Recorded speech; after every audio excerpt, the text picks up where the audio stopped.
Welcome to Concrete and Campfire. Hope you guys enjoy the video. Today I'm bringing out a K-bar, I guess you would consider it like a neck knife, and I'm going to do a review in the woods with that knife. I'm at kind of I wouldn't say it's a secret location in northern Minnesota by the Canadian border, but I'm out in the boonies, way out in the boonies, and it's absolutely beautiful out here.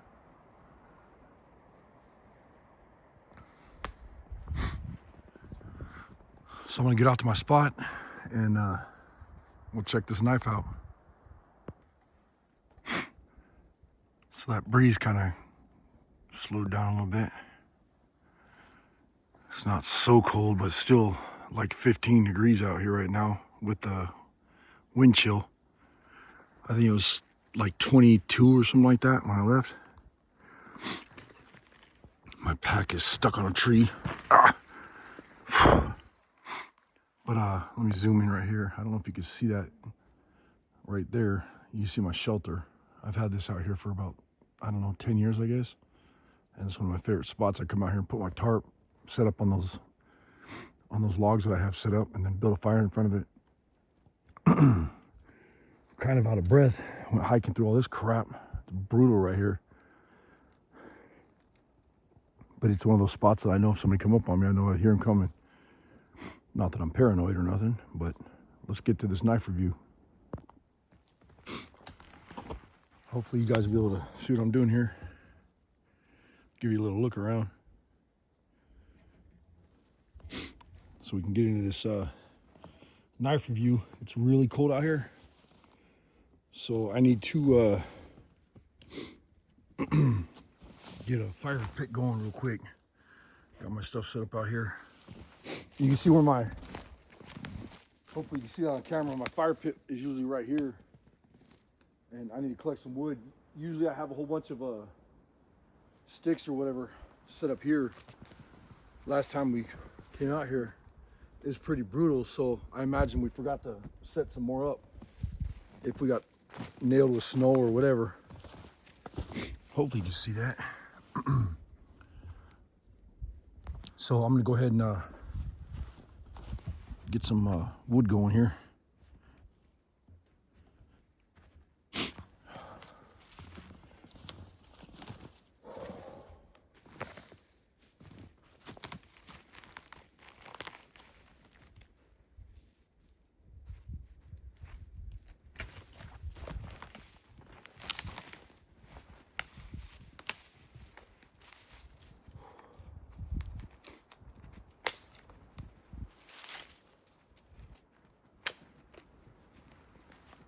Some of this is gonna be wet and punky, but I'm really just using this for the base.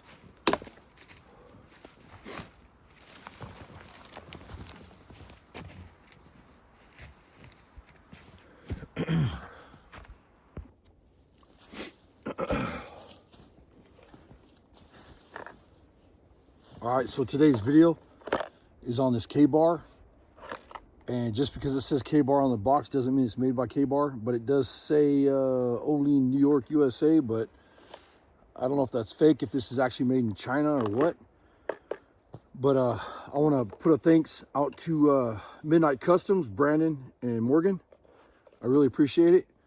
And they sent me this knife, so I do a review on it and whatever. And I also want to say thank you to Bill Cameron, Edge of Eternity.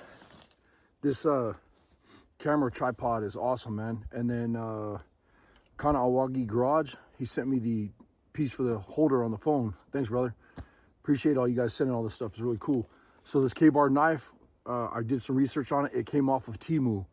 And I kind of did this video because it was like, you know, everybody goes and spends all this money on these knives and these doodads and gimmicky things on, you know, for camping and hiking and survival and out in the woods and EDC. And I don't want to make this video too long, but I do want to explain a couple things if you guys could just hang tight with me. But you don't have to spend a lot of money to not only survive out in the woods, but to go out in the woods and have fun. I mean, I do this for fun, but I used to teach survival classes, so This is something that I still like to get out and practice. And you know, if you don't go out and practice and teach yourself, you're never going to learn newer skills. And even if I'm out here by myself, I'm cool with that. But thanks to Morgan and Brandon, this knife is really cool. I do like the knife. I don't really care for the little setup that comes with it. I was checking that out. It's kind of gimmicky and cheap Chinese looking. The compass does work. You can see the compass there. I checked it out. It does hit true north. And then it has this little flashlight that's on it. And it pulls out of here. It's got a spot where you can stick paracord through it or a necklace or whatever. And it is super bright. It does work. I don't know if you can see that on my finger in the camera, which that's kind of cool. And put that back in there. And then, so it's got the compass, the flashlight, and also has a whistle. I guess you got to take it out of there. So it's got this little switch right here. You gotta push up and then push out. So that's kind of a gimmicky whistle, in my opinion. And I'm not bagging on you guys, Midnight Customs. I'm just saying, like, it's kind of a cheap Chinese, might save your life kind of knife, you know. And then there's no fire scraper for the fire steel that is in here. And I don't know if this is just ferrocerium or if it's Mitch metal, but we'll give it a try. And there's also 2 holes right here and right here that go on the side of the case of the knife. And here's the knife. And it has 2 Chicago screws that come in the kit to hook right here. And you could use this as a neck knife. Now, what I have been doing is carrying this thing in my pocket because I like to carry a fixed blade in my left pocket. That way, if I'm out in the woods, something happens, I have a knife. And this thing is extremely sharp. I've checked it out. It's really nice. And this is the other thing I really like about it. It's a ABS plastic sheath, but this thing is razor sharp. And you put that in the sheath, and it's got a really nice detent. There's no bumping around or whatever. But it's got a decent sheath that goes with it, and you can stand up and put that in your pocket. And when you're out in the woods, I got so much junk in my pockets right now. I like it has that little hole in it right here that you can pull it out of your pocket. And it's super skinny. And it's based on like, it says K-bar on it. And I'll show you the knife real quick. And it looks like it's stainless steel. It might be carbon. I haven't seen it rust yet. And then on this side, it says Drop Forge USA. And what is it? Drop Forge Steel, sorry. Clean New York. Olean, New York, sorry. But it looks like an old crescent wrench or adjustable wrench, which is really cool. And I love that style blade. Like, that's an absolutely cool looking knife. And just feels so nice in your hand, nice and skinny. You could wrap it with paracord if you wanted to, which is really nice. Like I said, it is extremely sharp. And I like it because you could actually do, it's almost like a bushcraft blade because it's got such a hard profile on it that it almost acts like a Mora or a Scandi grind blade. And, broke that one. And I like it because you could do a pull cut like this. And I like to do that when I'm out in the woods, when I'm sharpening things or setting traps. So that makes it really nice. Extremely sharp blade though. And I was always taught as a kid that if you take your thumbnail, you're not pushing, but if you take your thumbnail and you go like this and push on your thumbnail like you're trying to slide the blade, if it stops on your thumbnail, that's a razor sharp knife. That's like a scalpel. So that's a huge plus right there. I hate a dull knife. I can't stand it. Sharp, you know, you got a sharp knife, you're not going to cut yourself because what do they say? You know, a dull knife cuts. It does have a little, inside the box here. Sorry about that. I'm getting snow on this stuff. My hands are freezing, you guys. I got to get a fire starter real quick. Might as well use the knife and the fire starter, right? It's got a little pamphlet in here. Talks about the knife and like Vietnam and stuff like that. It's really cool. With the soldiers and everything. And so I'm going to try to check this thing out and see if I can get it to throw some sparks. I didn't want to do this until I was out in the woods But I was checking out the fire steel, and the back of the knife is not 90 degrees. So, yeah, that's what I was afraid of. I was afraid that this would not, oh, a little bit. Yeah, it's not much though. It's not a true 90 on the back of this knife, so it's gonna be really, really hard to start a fire with this fire steel. What I hate to do, and I don't ever do that, is I would use the blade instead. Yeah, and then you get a lot of sparks. So that's how we're gonna have to do it. It just sucks, but that's what we're gonna do. And I'll just have to resharpen the knife. So I'm gonna aim this down to, I got my fire all prepped. I'm gonna aim this down the, oh man. I'll aim the camera at the fire tender and everything that I got set up. I got small sticks, medium sticks, large sticks, and then big sticks. And then I got some birch bark that as I hiked out to my spot, I kept collecting birch bark and anything flammable that I could find. So we'll give it a try with this knife and see if we can get it started. And it's getting really cold, so if this doesn't work, I'm gonna pull out my other fire steel and use it. But we'll see what we can do.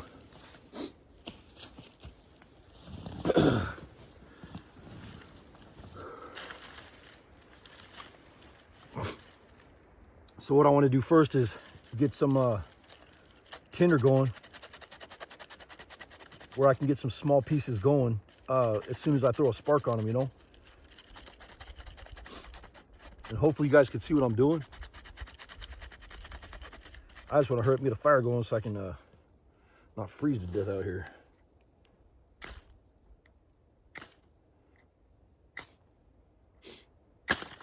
Oh, that's what I was afraid of.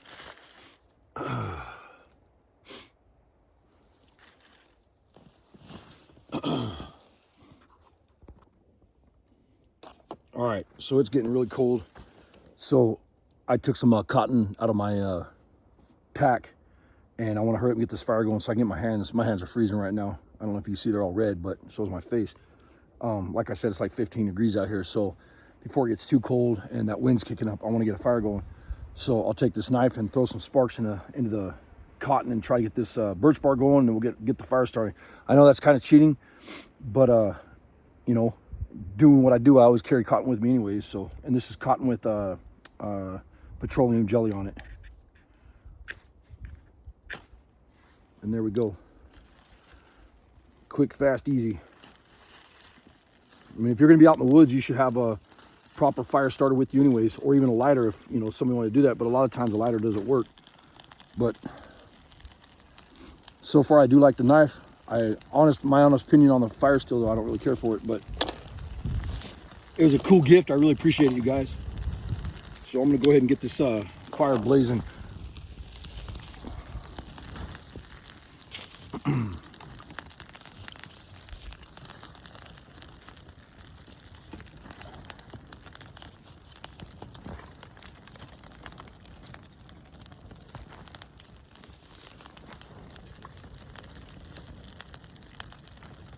There we go.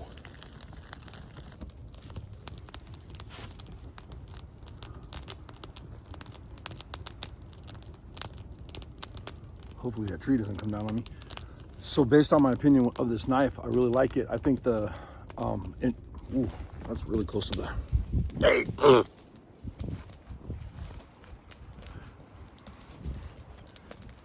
sorry about that. Ah, dang, man.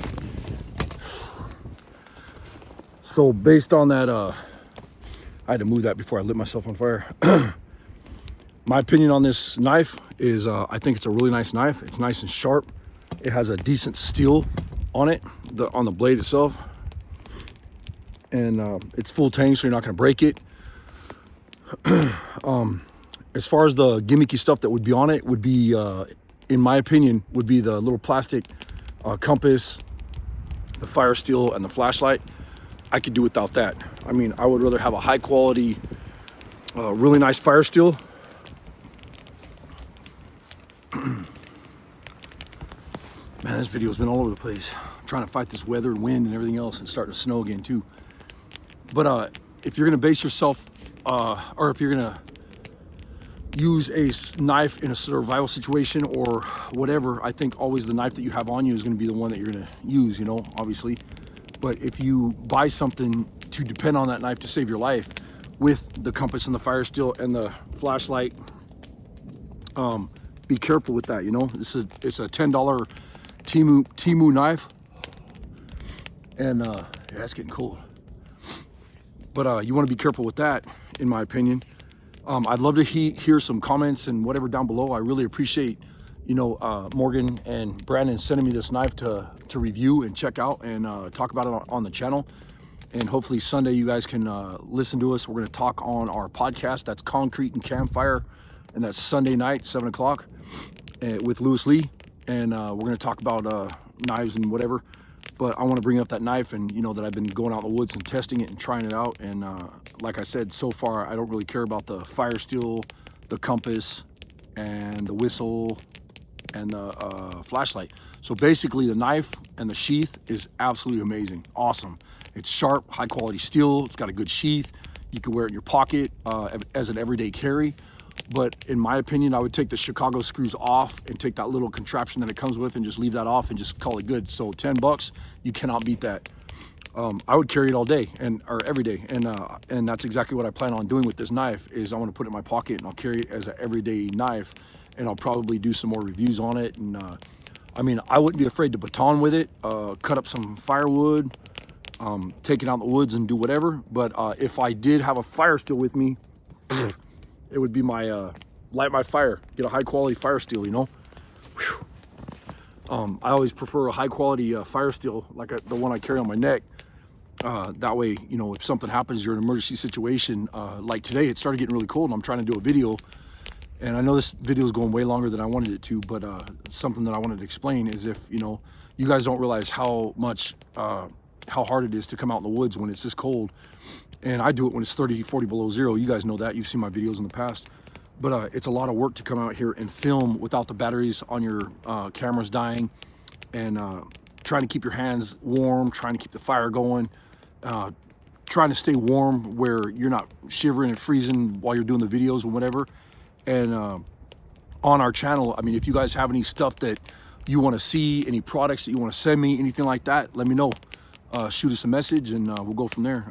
And just leave a comment down below, and I always try to read all my comments. So, but anyways, I'm gonna get out of here. This video is going way too long. I appreciate it. I'm gonna enjoy some time out in the woods and spend, I don't know, maybe I'll spend the night out here, who knows.